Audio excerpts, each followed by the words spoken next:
Hi everyone, Buzz here from Buzzin Around the World. Today's travel story dates back to Thanksgiving weekend 2015. It was my second ever solo international trip. It was long before I had my camera when I was traveling with only an iPhone 5. I had spent 4 days in Montreal, Quebec, and had just arrived at the airport for my return flight to the United States. This was before I had global entry, so I had to go through pre clearance. And I'm not sure if my issue was because I appeared nervous or if it was due to something that I said.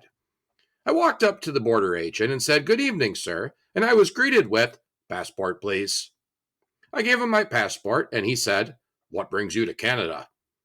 I said that I was visiting Montreal, and he asked, "Who are you visiting with?" I replied, "Sir, I'm here by myself." He then continued, "And what did you do in Canada?" I replied that I went to Notre Dame, the Olympic Stadium, and walked the streets of old Montreal. He looked at me kind of puzzled and said, "And who were you with?" And I said, "Sir, I was by myself." So he sort of stared at me for a moment and then kind of grunted, "And what else did you do?" And I said, "Oh, I went to a Montreal Canadiens game." And he said, "By yourself?" And I replied, "Sir, I think we've already established that."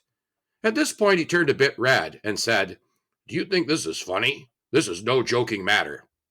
Without missing a beat, I looked at him and I said, "Sir, what do you want me to say? I don't have any friends." He paused for a minute, bit his lip, and slowly started to smile. And then he started to chuckle. He handed me my passport and said, "Have a great day." I made sure to get global entry after this trip.